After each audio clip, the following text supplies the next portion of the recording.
Bismillah. Assalamualaikum warahmatullahi wabarakatuh. Alhamdulillahilladzi 'allama bil qalam, 'allamal insana ma lam ya'lam, wa hadana linuril islam, wa arsyadana ila tariqil ilmi wal iman. Tsumma assalatu wassalamu ala nabiyyina Muhammad wa ala ali Muhammad kama sallaita ala Ibrahim wa ala ali Ibrahim innaka Hamidum Majid.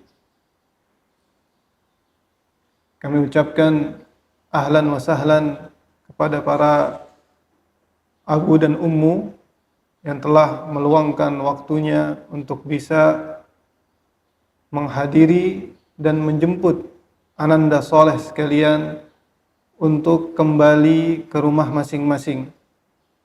Juga dan tak lupa kami ucapkan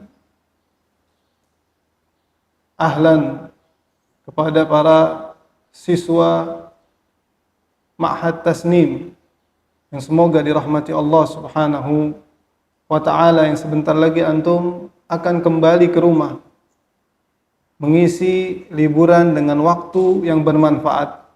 Tapi setidaknya sebelum antum pulang ke rumah, ada beberapa bekal yang ingin kami sampaikan sehingga liburan antum tetap bisa mengambil manfaat-manfaat yang ada.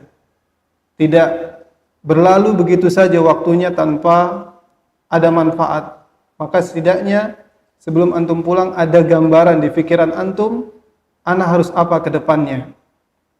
Maka pada kesempatan kali ini, ana yang bernama Akmal At-Tamimi akan menyampaikan pentingnya belajar bahasa Arab dan juga tips kuliah di Timur Tengah.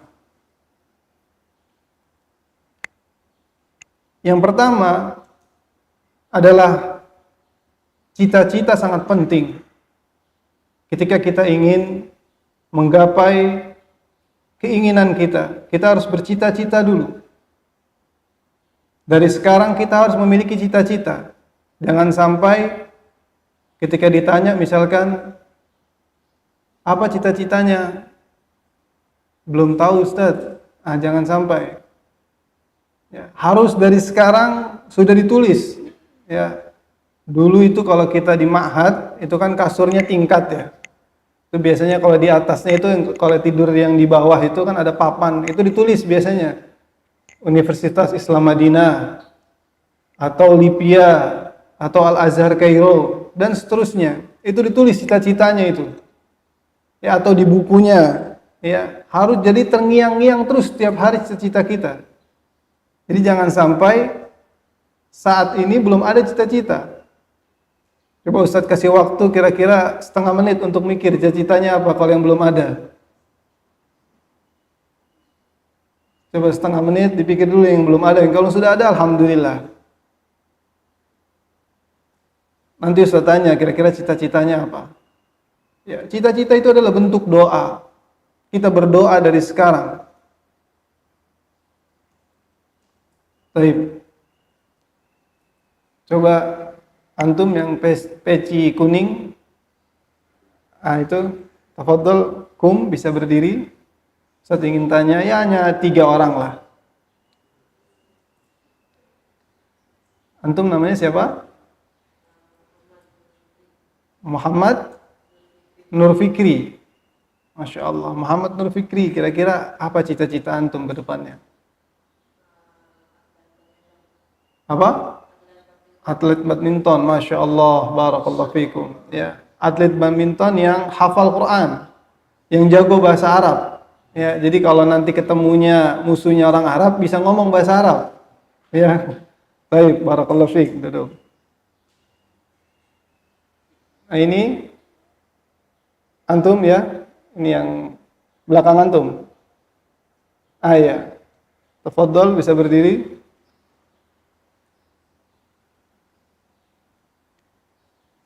Nama antum siapa? Muhammad Bayanaka.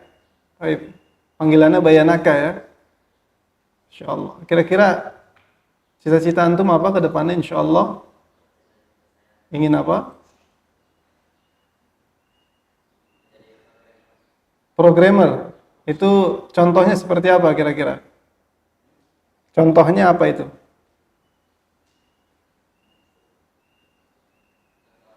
Contoh programmer itu jadi apa misalkan?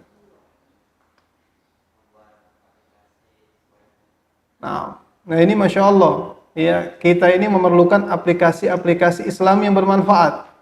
Ya, maka insya Allah dengan Bayanakan nanti ke depannya bisa membuat aplikasi yang bermanfaat untuk kaum muslimin. Ya, kita doakan. Barakallahu fikum. Terakhir, ya, antum yang pakai kacamata. Nah,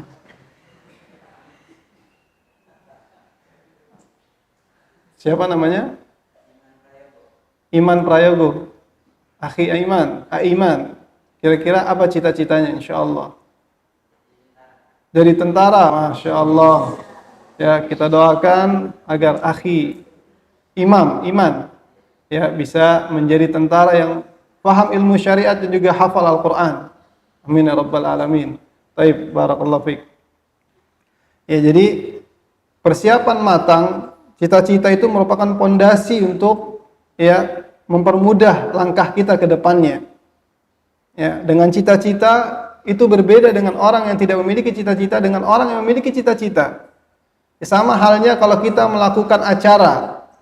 Kalau kita ingin melakukan acara, pasti kita ada rundown dulu sebelumnya, ada planning. Jam sekian acaranya ini, jam sekian acaranya ini harus selesai jam sekian dan yang disampaikan ini itu. Jadi terarah kalau orang memiliki cita-cita. Lain halnya dengan orang yang tidak mempunyai cita-cita. Ya, ia berjalan aja hidupnya setiap hari seperti itu, tidak ada tujuan. Maka kami menasihati kepada anak-anakku sekalian, mulai sekarang harus ada cita-cita dan dikejar dari sekarang. Ya, dari sekarang dikejar. Yang cita-cita ingin hafal Al-Quran, berarti dari sekarang harus ada target.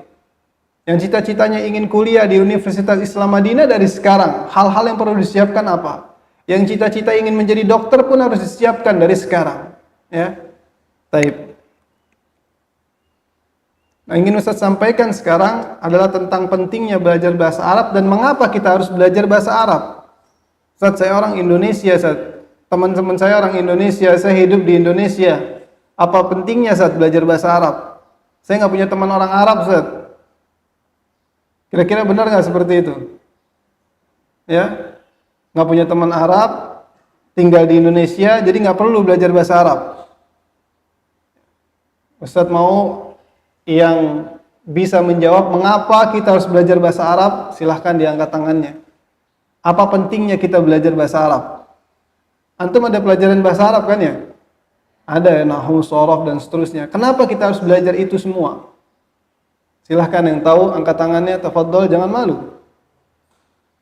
Tafadhol, antum. Kenapa? Bisa paham agama, ahsan, barakallahu fiik. Ya. Kemudian ada lagi. Fadhol. Agar bisa apa? Agar bisa memahami Al-Quran yang kita baca ini artinya apa? Masya Allah. Ya, terakhir, siapa lagi? Atau kita cukupkan dua? Atau ada lagi yang mau menambahkan? Atau yang mau mengoreksi? Ustaz, menurut saya enggak itu, Ustaz. Saya ada pendapat lain. Tafadhol. Atau dari Abu Umu, ya, jikalau ingin menjawab tidak mengapa, manfaat belajar bahasa Arab, silahkan.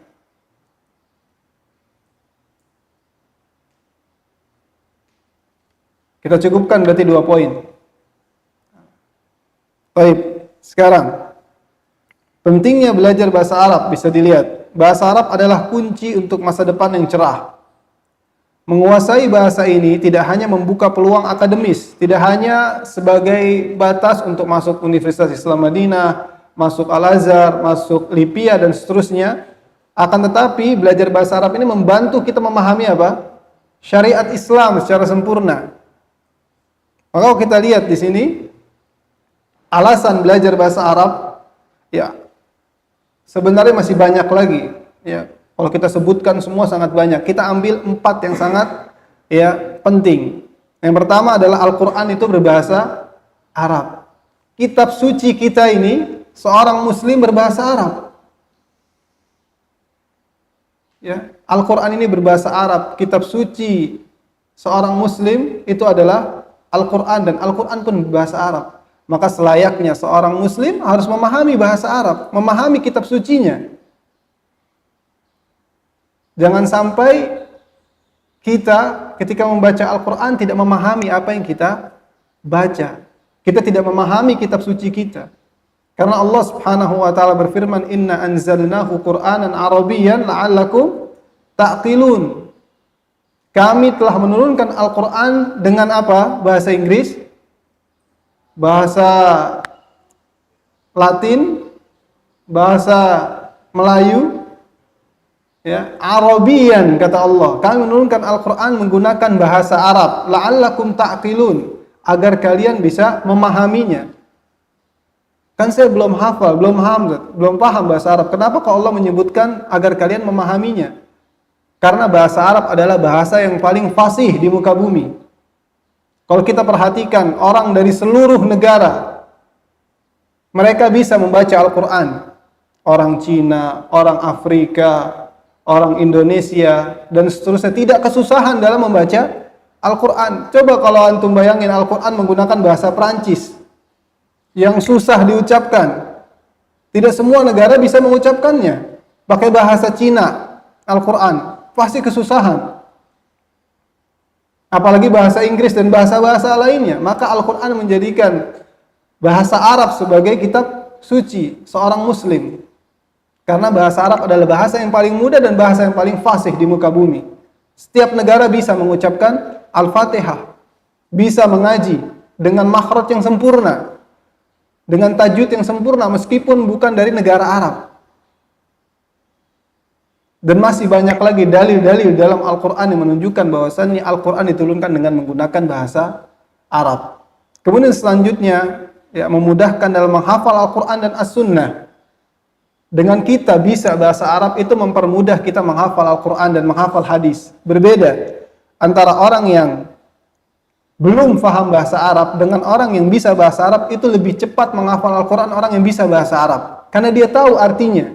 Lebih mudah bagi dia untuk menghafalkannya. Sebagaimana kata Syekhul Islam Ibn Taimiyah rahimahullah, beliau mengatakan, "Fa inna lughatal arabiyyata minad din." Sesungguhnya bahasa Arab itu adalah bagian dari agama. Wa ma'rifatuha tu'inu ala fahmi wa hifdzil Qur'ani was sunnah. Dan mengetahui bahasa Arab, kata Syekhul Islam Ibn Taimiyah, memudahkan kita untuk memahami dan menghafal Al-Quran. Dan ini nyata. Ya, antum yang mungkin sudah belajar bahasa Arab bisa merasakan, ya. Yang sudah bisa bahasa Arab itu lebih mudah dalam menghafal ayat-ayat Al-Quran. Beda sama mungkin kita baru pertama kali mondok, itu kita rasa susah sekali menghafal Al-Quran. Tapi setelah setahun, 2 tahun kita mondok, kita bisa bahasa Arab, itu mulai lebih mudah. Betul atau tidak? Ya. Maka bahasa Arab, kita bisa bahasa Arab ini memudahkan kita untuk menghafal Al-Quran dan menghafal hadis. Bahkan kita mendengar hadis sekali, kalau sudah bisa bahasa Arab, bisa langsung mengulanginya tanpa perlu dihafal. Karena kita bisa memahami bahasa Arab. Kemudian yang selanjutnya, dapat memahami syariat Islam dengan sempurna. Sebagaimana perkataan yang masyhur, terkenal sekali.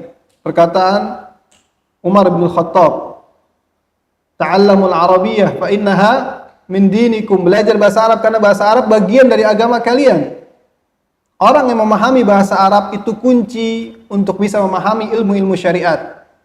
Karena dia bisa langsung merujuk kepada kitab-kitab ulama yang berbahasa Arab. Beda sama orang yang belum bisa bahasa Arab. Dia hanya bisa membaca kitab terjemahan, tidak bisa mendengar ceramah dari syekh langsung dari Arab. Ilmunya terbatas. Beda sama orang yang bisa memahami bahasa Arab, dia bisa langsung membuka kitab induk, kitab-kitab para ulama yang berbahasa Arab. Dan juga apa? Bisa langsung mendengar kajian-kajian syekh yang menggunakan bahasa Arab. Jadi ilmunya lebih kokoh, lebih sempurna dibanding orang yang belum bisa bahasa Arab. Dan ini 3 poin, ya, yang berkaitan dengan akhirat. Dan ada 1 poin yang untuk masalah dunia, ya, pentingnya belajar bahasa Arab dalam segi masalah dunia, yaitu apa? Memudahkan kita kuliah di Timur Tengah. kunci kuliah di Timur Tengah itu apa? Bisa bahasa Arab. Kita mau ke Arab belum bisa bahasa Arab, nanti gimana belajarnya? Ya. Maka bahasa Arab sebagai kunci kuliah di Timur Tengah, ya, itu memudahkan kita dalam akses pendidikan. Bahasa Arab membuka pintu untuk mendapatkan pendidikan di universitas-universitas terkemuka di Timur Tengah, memungkinkan siswa memahami materi kuliah dan bersosialisasi dengan rekan-rekan mereka. Orang yang bisa bahasa Arab, jadi pelajaran yang disampaikan oleh syekh itu harus disampaikan dengan sempurna, tidak menerka-nerka. Kemudian banyak beasiswa yang tersedia di Timur Tengah bagi ya orang-orang non-Arab yang bisa bahasa Arab. Itu banyak beasiswa bagi negara-negara Asia dan lain sebagainya. Maka kalau kita lihat di sini, ya, pilihan kampus terbaik di Timur Tengah. Kalau kita bisa bahasa Arab dari sekarang, kita ya mempelajari bahasa Arab dengan sungguh-sungguh. Apalagi yang cita-citanya ingin kuliah di Timur Tengah. Ada yang ingin kuliah di Timur Tengah cita-citanya? Siapa lagi? 1, 2, banyak, Masya Allah. Ya. Saya doakan semoga antum dipermudah oleh Allah Subhanahu Wa Taala langkah antum untuk bisa kuliah di Timur Tengah. Dan kuncinya itu apa tadi? Bahasa Arab. Dan ini wajib bisa bahasa Arab. Ya. Apabila ingin kuliah di Timur Tengah, karena kita tidak akan mungkin bisa sampai di sana sebelum kita memahami bahasa Arab. Maka di sini ada yang pertama yang sangat terkenal dan doa kita semua itu masuk Universitas Islam Madinah, ya, UIM. Dan alhamdulillah Ustadz kita Ustadz Jofi, ya, hafizahullah taala, beliau ya lulusan Madinah. Antum bisa tanya-tanya ke beliau bagaimana apa tipsnya Ustadz untuk kuliah di Madinah. Bagaimana cara antum dulu untuk bisa keterima di Madinah? Insya Allah beliau welcome, akan membantu antum untuk mempermudah ya jalan antum untuk bisa sampai ke Madinah. Mau nggak kuliah di Madinah? Itu nikmat paling besar kuliah di Madinah. Tidak ada lagi kuliah yang paling nikmat kecuali di Madinah. Antum hidup di tanah haram, yang pahala sholatnya berbeda dengan ya sholat di masjid lain. Apabila antum sholat di Masjid Nabawi, berbeda pahala di sholat di masjid yang lain. Ya, antum bisa dekat dengan para ulama. Ya, antum tidak perlu mikir biaya karena semua gratis di sana. Ya, maka harus disiapkan dari sekarang. Antum bisa tanya-tanya beliau bagaimana tipsnya dan seterusnya. Ya. Kemudian juga ada universitas yang kenal, yaitu adalah Al-Azhar Kairo. Kebetulan anak pribadi adalah lulusan Al-Azhar Kairo. Ya. Kalau Al-Azhar Kairo ini tidak, sekolahnya gratis, cuma tiket, kemudian kehidupan itu mandiri. Ya, jadi untuk makan, untuk tinggal itu kehidupannya mandiri. Tapi kalau untuk belajar full gratis. Tapi tiket itu harus biaya mandiri. Tapi kalau Madinah gratis 100%. Tinggal kita membawa semangat saja. Tiket semua apa diganti. Bahkan dikasih mukafaah setiap bulan. Dikasih uang saku setiap bulan. Tapi kalau di Al-Azhar tidak ada. Sekolahnya saja gratis. Kemudian ada Universitas Khartoum di Sudan. Ini juga universitas apa? Terkenal yang luar negeri. Dan ini juga sama kayak Al-Azhar. Sekolahnya saja yang gratis, tapi untuk tiket dan kehidupan itu mandiri. Ya. Banyak ustadz-ustadz kita pun lulusan Khartoum Sudan, lulusan Al-Azhar, lulusan Madinah, apalagi banyak sekali. Dan kuliah Timur Tengah akan tetapi posisinya ada di Indonesia, yaitu Lipia. Ya, cabangnya Muhammad ibn Saud, ya, di Saudi, Riyadh, dan membuka cabang di Jakarta, ya, sangat terkenal Lipia. Dan ini pun harus bisa bahasa Arab, ya, karena saingannya begitu banyak. Maka disiapkan dari sekarang. Jangan putus asa, Ustaz saya tak bisa dan sudah tidak. Dengan kita bertekad dan berdoa kepada Allah Subhanahu wa taala, Allah akan mudahkan. Walladzina jahadu fina lanahdiyannahum subulana. Yang bersungguh-sungguh akan Allah bukakan pintu kemudahan untuknya. Ya, jadi jangan menyerah. Meskipun Madinah kuotanya mungkin hanya 150, 200 per tahun yang daftar banyak, jangan menyerah. Siapa tahu itu rezeki antum. Madinah setiap tahun atau Al-Azhar setiap tahun itu daftar 5.000, 6.000, keterimanya 700. Ya, jangan menyerah. Lipia pun demikian dan universitas-universitas lain. Selagi kita berusaha dari sekarang memantapkan bahasa Arab kita dan berdoa kepada Allah, Allah akan berikan jalan keluar.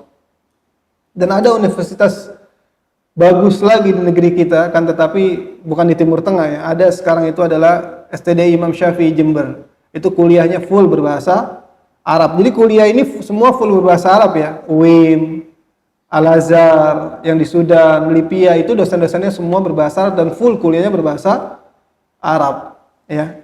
Begitu juga STDI Imam Syafi'i Jember, kuliahnya full berbahasa Arab. Jadi intinya semua ini apa tadi? Bahasa Arab ya. Maka kunci kesuksesan kita, kunci kesuksesan antum adalah yang pertama niat, ya, ikhlaskan niat. Kita belajar bahasa Arab ini bukan hanya semata-mata ingin kuliah di Madinah, ingin kuliah di Al-Azhar.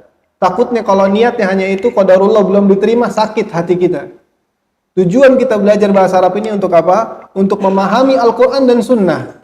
Tujuan pertama kita belajar bahasa Arab agar ketika imam membaca Al-Quran kita bisa berlezat-lezatan dengan bacaan imam. Ketika imam membaca ayat azab kita bisa memahami maknanya.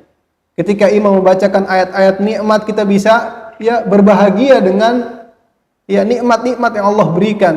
Ya, janji-janji yang Allah berikan kepada kaum mukminin. Ya, beda orang yang salat belum bisa bahasa Arab dengan orang yang salat sudah bisa bahasa Arab. Itu dia bisa memahami maknanya dan bisa berlezat-lezatan dengan ayat Al-Quran. Dia menikmati bacaannya. Kemudian yang kedua adalah sungguh-sungguh. Sungguh-sungguh dari sekarang. Ya, apa ya cara agar saya bisa kuliah di Madinah dan seterusnya. Ya, dijalani satu persatu. Dan yang terakhir adalah lingkungan yang mendukung. Di sini adalah lingkungan yang sangat mendukung ketika ingin belajar bahasa Arab. Karena lingkungan pesantren itu bersama teman itu interaksi menggunakan bahasa Arab. Ya, interaksi menggunakan bahasa itu lebih cepat untuk bisa bahasa Arab. Beda sama yang belajar saja tapi tidak ngomong, itu lama bisanya. Ya mohon maaf seperti TKI. TKI itu mereka nggak belajar kaidah bahasa Arab, langsung praktek. Tapi subhanallah kadang lebih lancar mereka daripada kita yang belajar, ya kan? Mereka ngomong lancar karena mereka langsung praktek. Jadi intinya bahasa itu apa? Praktek. Jadi jangan malu sama teman. Meskipun Ustaz saya cita-citanya kan nggak kuliah di Madinah, nggak perlu saya belajar bahasa Arab, tidak. Ya meskipun cita-citanya tidak ingin kuliah di Timur Tengah, tapi tetap kita harus bisa bahasa Arab karena niatnya tadi apa? Untuk bisa memahami Al-Quran dan Sunnah. Ya, paham tuh? Baik. Mungkin ini adalah hal yang bisa Ustaz sampaikan terkait pentingnya kita belajar bahasa Arab. Dan juga tips ketika kita ingin kuliah di luar negeri itu harus menguasai bahasa Arab. Ya mulai dari sekarang kita bersungguh-sungguh ketika belajar dan berdoa kepada Allah Subhanahu wa taala agar Allah Subhanahu wa taala memudahkan langkah kita dalam menempuh pendidikan ke Timur Tengah. Baik. Mungkin cukup sekian yang Ustaz sampaikan. Jazakumullahu khairan ala husni istima'ikum. Wassalamualaikum warahmatullahi wabarakatuh.